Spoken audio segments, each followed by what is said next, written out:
a little Excel flowchart tutorial. I'm just going to use, let's just say Upton County here. There's quite a bit of activity here, so let's just grab our uh, map, first thing. Let's see, we'll just take a quick screenshot. You can do this on a Mac or PC, whatever, it doesn't really matter. Um, and you just bring that into Excel like that, and you can actually turn it like this, right, and resize it. If you can't drag it in there on a Windows computer, you can actually hit Insert and then Pictures, place over cells, and Picture from File, and then select that file from your computer. So if you have a PDF file like a Tobin or something, you can throw that on there. So I always like to have some kind of map or something to go by, to start with here. One thing to note on these here, let me blow this up a little bit. So in Excel, you have plenty of space, right? You have plenty of space, plenty of room to work with. You can move this wherever you want. You stick maps and plats on here, PDFs or JPEG images, pictures, whatever you want on this empty sheet. You can actually draw on them. So let me demonstrate how to do that right quick. So you can insert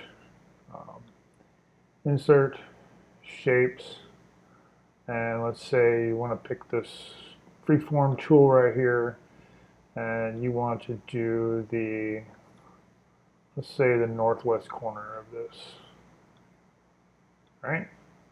So now we've got the oh, it's nice and opaque, right? So we can double click this, or we can right click and say format shape, and it brings up this pane over here. And you can change the transparency, right, like this.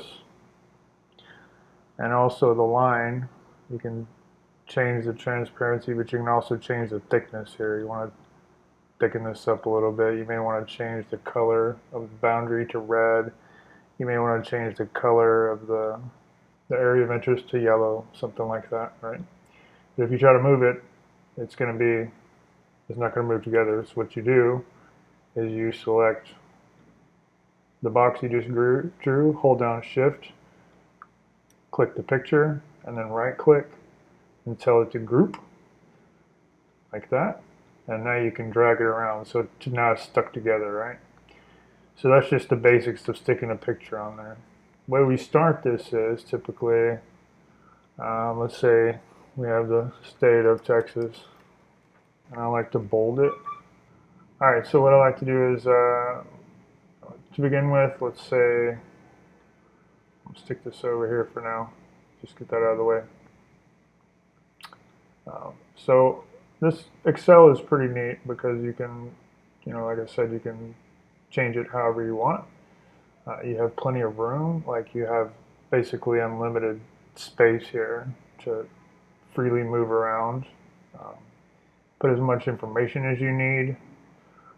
So let's say you have a state of Texas. I like to leave at least two spaces here, and then 1, 233, which is the volume of page, patent, 1, 18, 1900. Okay.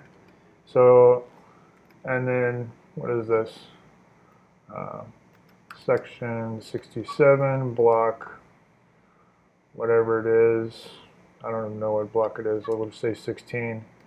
CC, SD, and RGG Railroad Survey. 640 acres. And this goes to John Smith.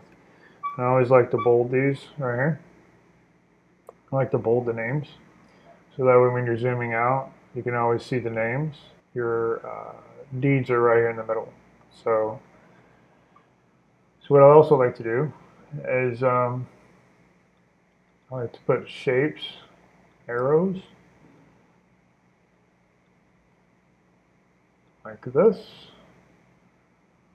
And again, if your pane is not up over here, you can right click this and tell it to format shape, and your pane will pop up over here. I usually like to use the width of 3 points, and then once you have one arrow, you can just copy and paste that again, like that. All right. So let's say John Smith sells it to 3 different people. All right. So that's in 45, 673, warranty deed, vendor's lien. Let's say 210, 1923. And then he sells the northwest corner, which is your subject track, um, being whatever. Um, let's say he sells the northwest corner. So, you're selling it to 3 people, so you need a little more space here. So I'll put Judy Smith, um, John Baker, and Tom Green. And like I said, I like to bold these. And like I said, copy, paste, paste. And then I like to drag, you can just drag that down, and then I'll paste that here, over there, like that, and like that. So this is already 2 squares, so I can just, I know it's already 2 squares, and if I need to drag it longer, I can do that, right? So now we've got it to 3 people. So let's say John Baker here in the middle, let's say he passes away. So, and 65, 433, probate. Let's say he dies in 1933. So 1933, whatever. And he has 10 kids. Well, you don't have enough space here for 10 kids, right? So what I'm going to do is right click right here, insert, and then I can just hit Control Y or Command Y, and it repeats that. And I can just enter as many kids as I want. Maybe I don't want 10 kids, maybe I just want 5. So let's say Judy Baker, Tom Baker, John Baker Jr., and let's see, Virginia Baker. All right, these are all his kids. Now let's say he was married, right? So let's see here. What we're going to do is insert some lines here. You see how that stretches the arrows? So anytime you insert in between the arrows, it stretches the arrows too. It makes it really simple. So let's say Tom Baker was married. He had a wife. His wife was Ruby Baker. So I typically like to do this right here. 1/2 community interest. Right? Alright.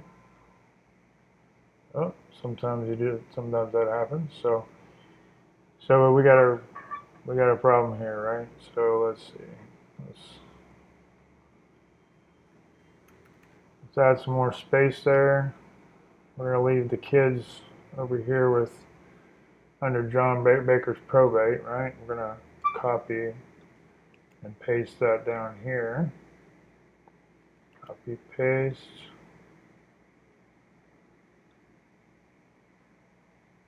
I think I need one more space here because I like to have at least 2 spaces right there. So copy, paste. Copy, paste. Like so. Copy, paste. Right. So Ruby has a community interest, right? No big deal.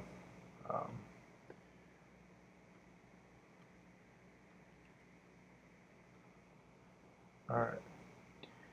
So her probate, let's say she gets remarried and has different kids. So sometimes that happens. Or maybe she deeds it to another party, right? So 65, 456, warranty deed to 6/7, 1943. Let's say she deeds it to one of the kids, John Baker Jr. She deeds all of her interests to John Jr. All right. Now, I like to keep everything lined up like this on the lines, so it makes things really nice and straight and neat where you can see. All right. So at this point, John owns 100%, right? So we can say equals 1 equals 1. And you can also stretch this out like that. Judy has a third, right? So equals 1 divided by 3. All right? So you can do calculations in Excel as well. So equals 1 divided by 3. And equals 1 divided by 3. But John has a 1/2 community estate interest, so it's going to be 1/2 times 1/3. And you can just copy that and paste it right over here for Ruby. Yep. All right, so Ruby's interest gets put down here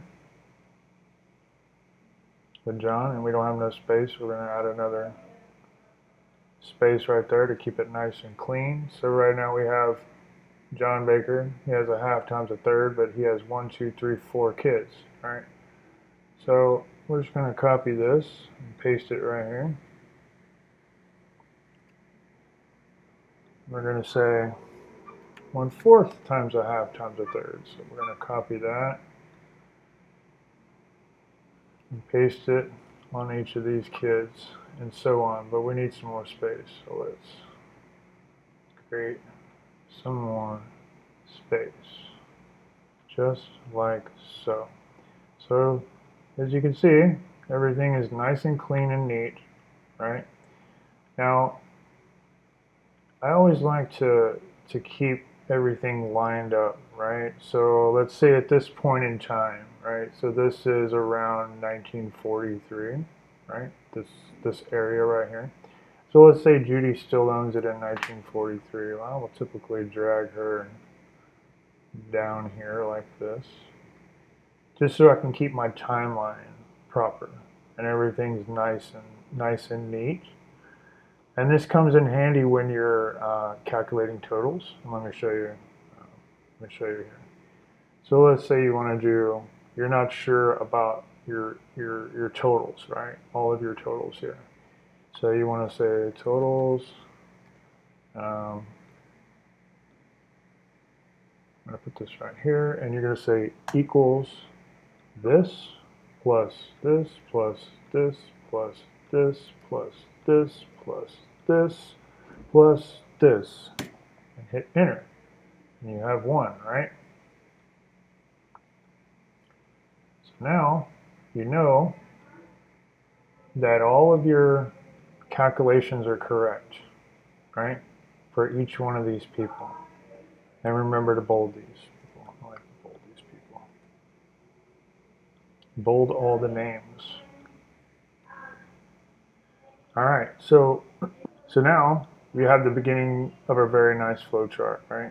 You have the basics of a nice flowchart. You have you can move this stuff anywhere you want. It's not going to hurt anything, but like I said, I like to keep this line here. Everything in line at a certain point in time, so I make sure that I have all my interest totals correct, right? And the reason I do that is it's for simplicity when I'm creating my MORs or reports, ownership reports, and that kind of stuff, right? And it gets very helpful, especially on leasehold, and very helpful in leasehold flowcharts when they're very complex. Sometimes you'll have multiple, you know, conveyances from companies back and forth to each other. Let me give you an example. So let's say I'm just going to copy all of these people and I'm going to paste them again down here. All right.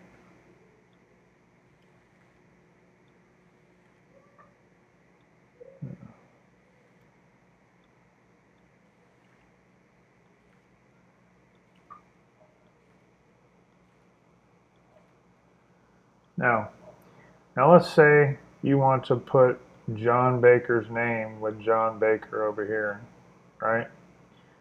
So what you can do is, instead of putting this here, you're going to move his interest. You want his interest to be over here, right? So what you can do is this right here. So I'm going to go halfway between here, right? And then I'm going to copy and paste this arrow over to here. But that doesn't look very good, right? So I'm going to format this shape. And I'm going to change this to a dotted line, right? So now I have two interests, right?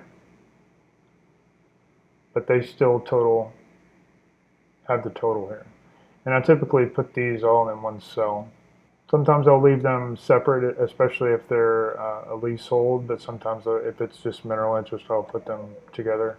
Sometimes if it's mineral interest, NRI, and whatnot, I'll just put them on like this. Like say this, for example, this is a leasehold interest, right? I would put working interest, NRI, right?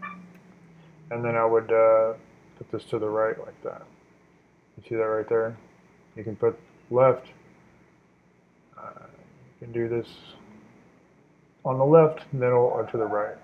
So basically, this is just basic stuff. So this is not a working interest, but this guy, he has two separate interests, right? He has 100% of the community interest of the mother, Rui, and he gets a 1/4 of the father's community interest, which is a 1/3. So 1/3 times, or 1/2 times a third, 1/4 times a half times a third, plus a half times a third, right? So that makes sense. But as you can see, it still adds up to 1. So what you can also do is move this up here, and you can say, I want to total this, right? Auto sum, boom. Or you can say equals open, or equals sum, open parentheses, and then just highlight those and in parentheses, like that. And it will total those up. And you can also change this formula, because if you click on this and you click up here, it'll show you where it's totaling from. And you can just move this down here and you can delete the green one, which is right here. Hope that's not too complicated for you. But that's very useful when it comes to leasehold title. So, right. So this is a total of these two, but I typically like to take these two formulas and put them into one, right? But that's just an example of what you can do if you need to or you want to. But again, I like to keep all of my totals, in a line based on the timeline, right? Because it makes sense. Because it makes sense when you're going down through time. You don't want, one of your interests here, one of your interests here, one of your interests up here, at different times, right?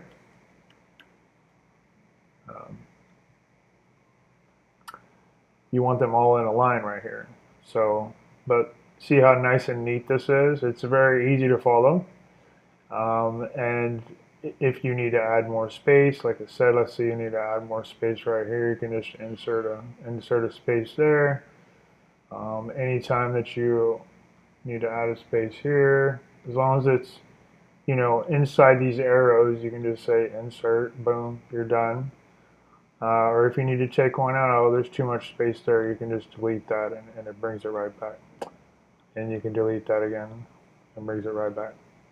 Okay, so those are just some basic, you know, things that I use. Now, let's say there's an issue with title, right? So I'll just let's say there's an issue with this patent up here. I will highlight this yellow like this, and then I'll say something along the lines of meets and bounds are difficult to read, yada, yada, yada, and such and such. So that way, even if you zoom out on the flowchart, you can see this yellow box right here, right? You can see there's an issue. So you can keep building your flowchart out, right? Just keep building, building. And once you get done and you go back, get ready to do some title notes or whatever, you can easily see where there's issues in your title by highlighting the yellow right here. See? So this way you have all your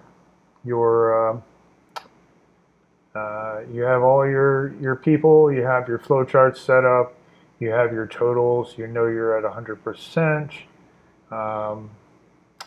Everything's nice and neat. Like I said, if you need to add more space, you can do that anytime you want to.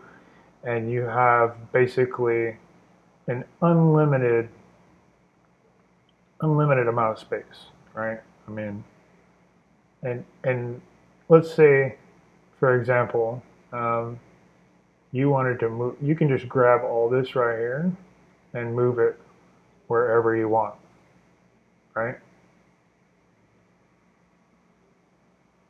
Anytime you want.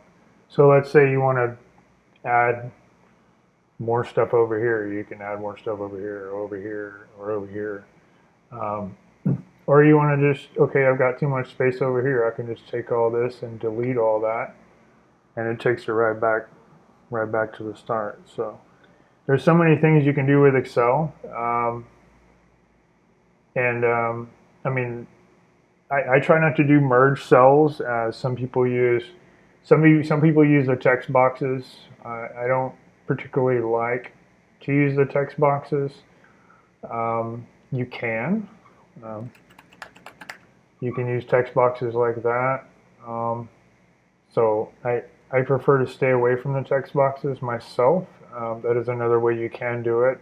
And using the text boxes, you can actually you can lock it in, right? But when you start moving things, it gets really messy. So I prefer to stay away from the text boxes, just for my own personal flowcharts. But a lot of people make them really nice with text boxes. I just find it faster and easier to type in the cells because it's really unlimited as far as what you can type in there and move around, calculate. Not using text boxes is when you type them into the cell like this. When you're using this method, you can hit Control F and you can actually search for your volume of page. So 45,673, and it takes your box right there. Or maybe you want to search for a name, Ruby. It takes your box right there. See? Let me show you. Or let's say you're looking for green, right? So you can start searching for your volume of page. You can start searching for your names, all within the spreadsheet or in the flowchart. You can't do that when you have it inside a text box. So that's another major reason, and it actually helps a lot when you're doing large leasehold flowcharts. when you're able to search, like, so like if you have a massive flowchart, I've had some that are like really really big, and I was looking for a specific volume and page. I just type it in the find, So for example, 65 433, bam, it's right there. So it'll take you right to where the document is that you're looking for. So that's another huge reason for using this method over text boxes. It's probably the biggest reason for using this method over text boxes. So you can um, find what you're looking for quickly. Also, the calculations as well and whatnot. So that's just the way I prefer to do it.